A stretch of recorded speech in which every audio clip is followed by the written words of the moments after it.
Okay, ladies, let me tell you about a patient I'm going to call Sarah.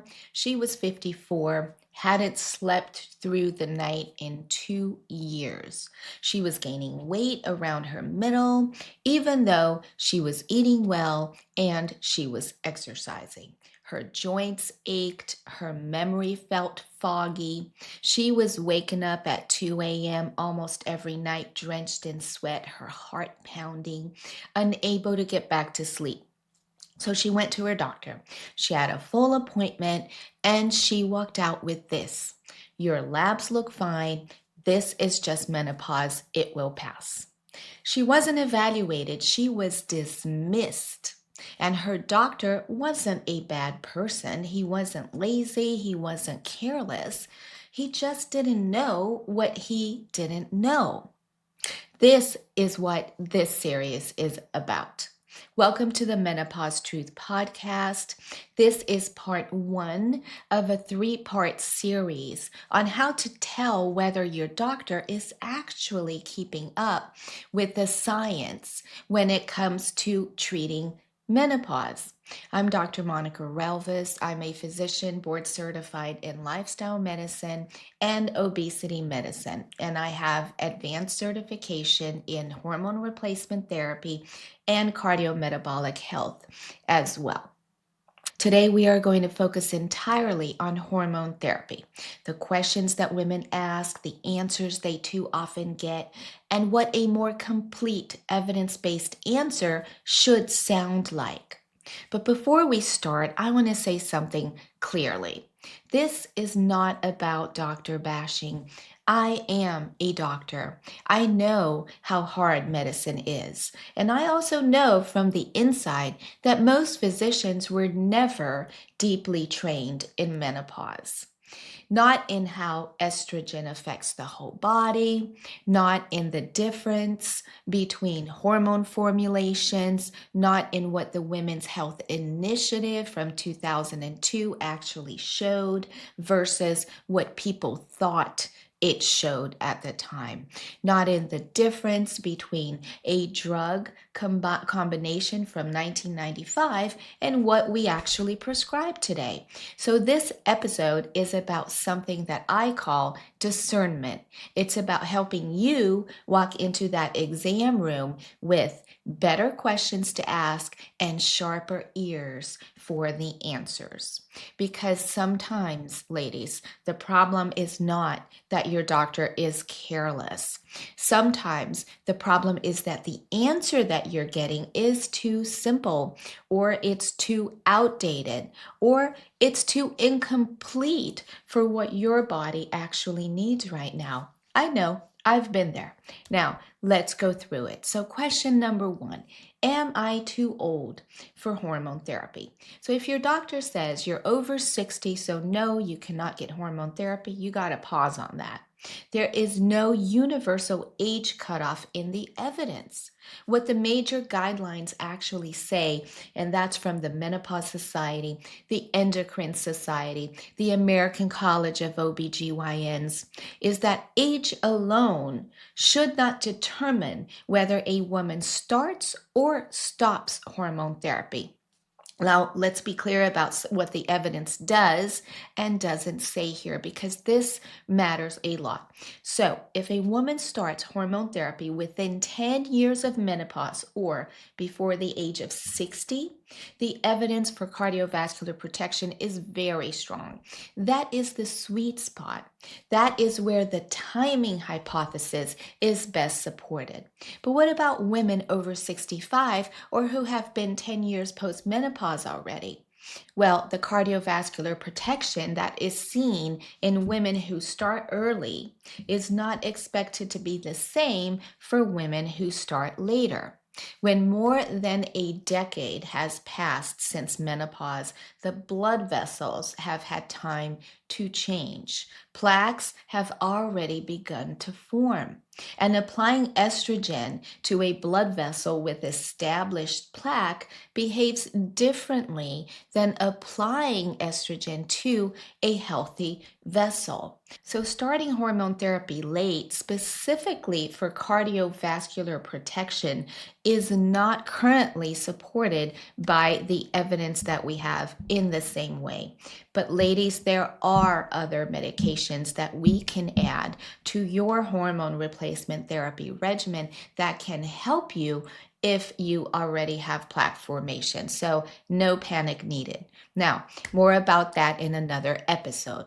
Now, getting back to hormone replacement therapy, that does not mean hormone therapy has no role for women over 65. A major 2024 study published in the journal Menopause used prescription and health records from over 10 million senior Medicare women between the years of 2007 and 2020. And what it found was that estrogen monotherapy beyond age 65 was associated with significant reductions in mortality, breast cancer, lung cancer, colorectal cancer, congestive heart failure, blood clots, atrial fibrillation, heart attack, and dementia compared to women who had never used hormone therapy or who stopped before they turned 65. The Menopause Society's 2022 position statement also explicitly says age alone should not lead to women stopping hormone therapy. Women over 65 who have been on hormone therapy appropriately may continue with counseling and reassessment. Women over 65 who have never taken it, but who have persistent debilitating symptoms per the Menopause Society, like hot flashes that destroy their sleep or severe genitourinary symptoms and significant quality of life impairment, may still be candidates. And for bone health, estrogen continues to protect bone at any age that a woman is taking it. There is no age at which estrogen stops benefiting bone. That's very important. So, what does a good answer look like? Well, a good answer accounts for when she started or is considering starting therapy. It distinguishes between continuing therapy in someone already on it versus initiating it for the first time many years after menopause. It acknowledges that the cardiovascular window of opportunity is strongest early, but that other benefits continue. And it evaluates this specific woman, her symptoms, her bone density, her cardiovascular risk, and her quality of life, and not just her birthday. So a blanket statement, you're over 60, so no, treats a number as a clinical decision. That is not individualized care. So question number 2, is hormone therapy just for hot flashes? And many women think it is. So if the answer is yes, it's just for symptomatic relief, that is incomplete. Hormone therapy is the most effective treatment for hot flashes and for night sweats, absolutely. Nothing else comes close to that for more women. But it does much more than manage your symptoms. So randomized control trial data, including from the Women's Health Initiative itself, shows that hormone therapy significantly reduces the risk of fractures, including hip fractures, which are among the most serious and life-altering injuries in older women. A large meta-analysis found a 20 to 37% reduction in hip, spine, and overall fracture risk. And as we will discuss, the timing of when a woman starts hormone replacement therapy may also affect her long-term cardiovascular health. And I alluded to that just now. Menopause care that is only about symptoms is not complete menopause care. So question number 3, should I always use the lowest dose for the shortest time? And if your doctor's answer is yes, always, That's outdated. That phrase came directly from the fear that followed the 2002 Women's Health Initiative results. It became a reflex, but here is what we now understand. The Women's Health Initiative studied women who were on average 63 years old. So they were more than 10 years past menopause, and many of these women already had cardiovascular risk factors, and they were given a specific oral estrogen combined with a specific synthetic progestin, not progesterone, that is not the same as a 51-year-old woman who just entered menopause and is starting on a completely different formulation entirely, which is what we use today. Modern menopause care is individualized. Dose and duration should reflect this particular woman, her needs, her risk profile, her goals, not a blanket rule that was born from a different era. Question number 4. Do all oral estrogens carry the same clot risk? And if your doctor says yes, all oral estrogens are the same when it comes to blood clots, that is a clinically significant oversimplification. And it has real consequences for how women are counseled. So let's break this down carefully because this is more nuanced than most people realize. First, transdermal estrogen. Estrogen that is delivered through the skin through a patch, a gel, or a spray bypasses the liver in a way that oral estrogen does not. Because it doesn't pass through the liver before entering the circulation, it has substantially lower effects on clotting factors. Multiple large population-based studies show that transdermal estradiol used either alone or with progesterone is not associated with increased blood clot risk. The Esther trial, which was a multi-center study specifically designed to look at this, found no increased risk of blood clots with transdermal estrogen and micronized progesterone. For women who have an elevated clotting risk, for instance, women with a higher BMI, personal or family history of blood clots, or who have certain clotting conditions, transdermal is the strongly preferred route. Now let's talk about oral estrogens. And this is where an important distinction lives. So please listen. Not all oral estrogens carry the same risk. The Women's Health Initiative used conjugated equine estrogen, or CEE, combined with medroxyprogesterone acetate. And that combination showed increased blood clot risk.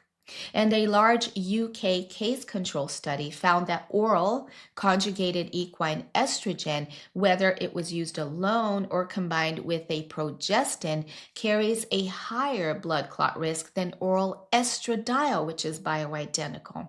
And there's also a clear dose-response relationship. Higher doses of oral estrogen correspond to greater clot risk. But what about oral estradiol, the bioidentical form of estrogen? And this is where the evidence diverges from what most doctors believe. Oral estradiol, particularly when combined with micronized progesterone, has a substantially different risk profile than oral conjugated equine estrogen combined with synthetic progestins like in the WHI. A 2023 real-world study published in the journal called Maturitas, using U.S. claims data, directly compared oral estradiol plus micronized progesterone to oral conjugated equine estrogen plus medroxyprogesterone acetate like they used in the Women's Health Initiative. Oral estradiol with micronized progesterone was associated with significantly lower clot risk than oral CEE with medroxyprogesterone acetate. A 2025 narrative review published in Current Atherosclerosis Reports also confirmed that oral conjugated equine estrogen carries a higher blood clot risk than oral estradiol, which is bioidentical, with a dose response relationship across studies. So let's be precise over here about what the evidence actually says. And many doctors don't know this. Transdermal estradiol has the lowest clot risk. It is not associated with increased clotting in population studies. Oral bioidentical estradiol with micronized progesterone has a lower clot risk than oral conjugated equine estrogen with medroxyprogesterone acetate. The evidence suggests it is not equivalent to the combination in the Women's Health Initiative. So, oral conjugated equine estrogen carries a higher clot risk with dose response relationship. Oral conjugated equine estrogen combined with synthetic progestins like medroxyprogesterone acetate carries the highest oral risk, and the combination is most implicated in the original Women's Health Initiative concerns. The type of progestogen matters here too. Natural micronized progesterone, which is what we use today, has a neutral or lower thrombotic profile compared to synthetic progestins. The synthetic progestins, particularly norethindrone, levonorgestrel, and medroxyprogesterone acetate, appear to add clotting risk on top of what oral non-bioidentical estrogens already have. So when your doctor tells you that oral hormones carry clotting risk as a blanket statement covering all formulations equally, that is not accurate. The distinction between conjugated equine estrogen and oral estradiol matters. The distinction between synthetic progestins like medroxyprogesterone acetate and micronized progesterone matters as well. And the route of delivery also matters. These are not interchangeable. What does this mean for you in practical terms? If you are at an elevated clotting risk, transdermal estradiol is the clear first choice. If you are considering oral therapy, the formulation matters enormously. Oral estradiol with micronized progesterone does not have the same risk profile as conjugated equine estrogen with medroxyprogesterone acetate. And a doctor that cannot make these distinctions or who tells you that all hormones are equivalent is working from a completely outdated understanding of the evidence. Question number 5, why do I need progesterone? Isn't it just to protect my uterus? And if the answer is yes, that's all it does, that's incomplete. Women with a uterus do need a progestogen, absolutely, alongside estrogen to protect the uterine lining. That is true and very important. But micronized progesterone does more than that. It acts on receptors in your brain, specifically the GABA receptors, which is why it has the calming effects and it can improve sleep in many women. Some studies show that it independently reduces night sweats, and it behaves very differently from synthetic progestins. They are not interchangeable. A woman on medroxyprogesterone acetate is not on the same medication as a woman with oral micronized progesterone, even if both are told that they are on progesterone. Question number 6, does hormone therapy cause breast cancer? This is the question behind almost every other question women ask about hormone therapy. It is the fear that drives the whole conversation, and in many cases, it drives women away from care that could genuinely help them. So, Let's take a look at it seriously and let's go through what the evidence actually is showing us. And the answer you get from your doctor will tell you a great deal about how current their knowledge is. So the story starts in 2002 with the Women's Health Initiative trial. That year, one arm of the trial was stopped early. And the headlines on the New York Times declared that hormone therapy caused breast cancer. So women stopped taking it overnight, prescribing dropped by nearly 80%, and the phrase HRT causes breast cancer entered the cultural conversation as a settled fact. And here's what most women don't know. The WHI actually ran two separate trials at the same time. One gave women an estrogen combined with a specific synthetic progestin, which I mentioned before, medroxyprogesterone acetate. And that is the arm that was stopped early. The other arm of the trial gave women estrogen alone, and this was for women who had had a hysterectomy in the past. So they didn't have a uterus and they didn't need the progestogen protection. The results from these two trials were completely different. And after more than 20 years of follow-up, the WHI found that the estrogen alone therapy reduced breast cancer risk by 22% and reduced breast cancer deaths by 40% in women who had had the hysterectomy and were only on the estrogen. That is not a small finding. That is a statistically significant, durable reduction in both cancer incidence and cancer death from estrogen therapy after the longest follow-up in the history of this research. The combined therapy, which was the estrogen plus the medroxyprogesterone acetate, used for about 5.5 years, increased the relative risk of breast cancer by 28%, but without a significant increase in breast cancer deaths. So the same trial produced two opposite results depending on whether a synthetic progestin was added. So, what this tells us is that estrogen alone in women without a uterus does not increase breast cancer risk, and it may actually lower it. The risk signal in the combined arm was not coming from the estrogen.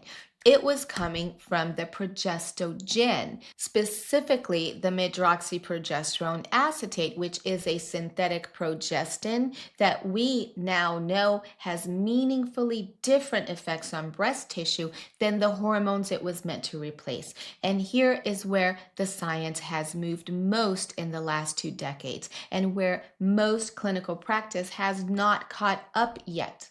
Not all progestogens are the same. So medroxyprogesterone acetate is more proliferative in breast tissue, meaning that it stimulates breast cell growth more than natural progesterone or bioidentical progesterone does. And it also binds to receptors that it shouldn't, causing effects that natural or bioidentical progesterone doesn't have. Using medroxyprogesterone as a stand-all for all progestogens and then applying those findings to every hormone formulation equally was one of the central errors of the post-Women's Health Initiative era. So what about micronized progesterone, the bioidentical form? So studies show that it was not significantly associated with increased breast cancer risk when used for up to 5 years. That's the proof that we have. And it is worth saying that there are no randomized controlled trials and no well-designed studies with adequate estradiol level monitoring that can actually prove that there is a meaningful increased breast cancer risk beyond 5 years with oral estradiol combined with micronized progesterone. We don't have the evidence yet. The studies that exist used self-reported product use, no blood level verification. They grouped all the different progestogens together, which we know is not the right thing to do, could not account for absorption variability, and are subject to surveillance bias. So that is not a minor methodological footnote. It is a fundamental limitation that prevents any firm conclusion beyond the 5 years. So the absence of proof is not proof of risk. The type of progestogen that your doctor prescribes materially changes your risk profile. Now, what does that look like in absolute numbers? Because relative risk numbers alone can be frightening if you don't put it in context. So here is something worth sitting with. The increased breast cancer risk associated with obesity in postmenopausal women is larger than the risk seen with most hormone formulations in the literature that we have from observational studies. So is the risk from long-term alcohol use. So is the risk from physical inactivity. So these lifestyle factors receive far less attention in the breast cancer risk conversation than hormone therapy does, even though the evidence for their contribution is just as strong and in many cases even stronger. And yet most women are never counseled about their alcohol intake or their body composition in the context of breast cancer risk. They are counseled about hormones. And that tells you something about how this conversation has been shaped and by whom. The honest answer on absolute breast cancer risk with modern formulations, either transdermal or oral estradiol, combined with micronized progesterone, is that we do not have yet well-designed studies with adequate follow-up, verified blood levels, and proper formulation separation that can give us a precise number. What we do have is the 20-year WHI data showing estrogen alone reduces breast cancer risk and mortality in women without a uterus. We have the E3N data showing no statistically significant increase with estrogen plus micronized progesterone for up to 5 years of use in a cohort where estrogen levels were never measured and absorption was never verified. And we have the 2024 Korean nationwide cohort showing that estradiol combined with micronized progesterone did not increase breast cancer risk at all compared to non-users. Beyond 5 years, there are no randomized controlled trials, no well-designed studies with adequate estradiol level monitoring that can prove that there is a meaningful increased breast cancer risk with oral estradiol combined with micronized progesterone. The studies that exist beyond that point could not verify biological exposure, could not separate formulations cleanly, and are subject to surveillance bias. What none of these studies show across any formulation, any duration, is a meaningful increase in breast cancer mortality, and that matters because the goal of cancer screening and cancer treatment is not just to count diagnoses, it is to prevent death. And on that measure, data on modern hormone therapy formulations is far more reassuring than the headlines have ever suggested. One important distinction before we move on: women who have already had breast cancer, particularly the hormone receptor positive breast cancer, are in a different category. For them, systemic hormone therapy is generally still not recommended because the thought is that it may stimulate remaining cancer cells. Now, this is an area where genuine caution is warranted currently, and where oncologists and menopause specialists should be working together. But for women without a personal history of breast cancer, the blanket statement that HRT causes breast cancer based on a single drug combination from 2002 does not reflect what we know now. So, what does an informed answer look like when you ask your doctor about breast cancer risk? It should include the distinction between estrogen alone and combined therapy.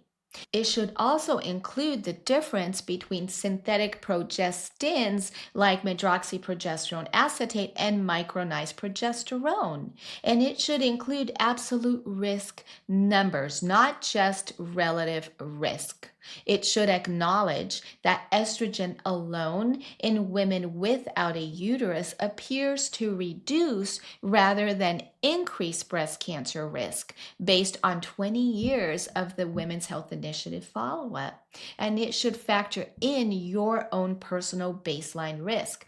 If your doctor answers this simple question with a simple yes, HRT causes breast cancer, so we don't use it, without any of this explanation, this is a meaningful signal for you on how current their knowledge is. The fear is understandable. This conversation deserves more depth than a one-line answer. Question number 7. Does a family history of breast cancer mean that I cannot use hormone therapy? And if the answer is an automatic yes, that's oversimplified. Family history is not the same as personal history. It is one factor in a larger picture. A woman with a first degree relative who had breast cancer after 65 has a very different risk profile than a woman who carries the BRCA1 mutation. Treating them identically is not individualized care. So risk needs to be assessed for this specific woman and not answered with a shortcut. Question number 8. What is the long-term plan for my hormones? And if the answer is we'll reassess whenever you want to stop, that's not a plan, ladies. A complete hormone conversation should address what formulation, what dose, what route, and why this is for a specific woman. What are the goals? Symptom relief only, bone protection, quality of life, and how are we going to know if we're meeting them? What monitoring is in place? Symptom tracking, bone density, cardiovascular risk markers, and when are we reassessing, not reactively, but proactively? Hormone therapy is not a prescription that you set and you forget. It's a living part of a long-term strategy for your health that should evolve with you. So here's what I want you to take away from this episode. Hormone therapy is not one thing. It is a category of treatments, and the formulation, the dose, the route, the timing all matter enormously. The fear that has kept millions of women away from it was largely based on a specific drug combination we don't even use anymore and studied in a specific population in a specific era.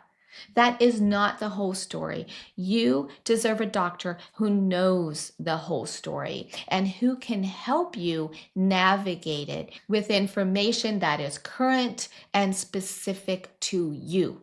In the next episodes, we are going to turn to cardiovascular health, metabolic health, and bone health, and the questions that you should be asking about all three. Because menopause is not just a hormone story, it is a whole body story, and you deserve the whole picture. See you next time.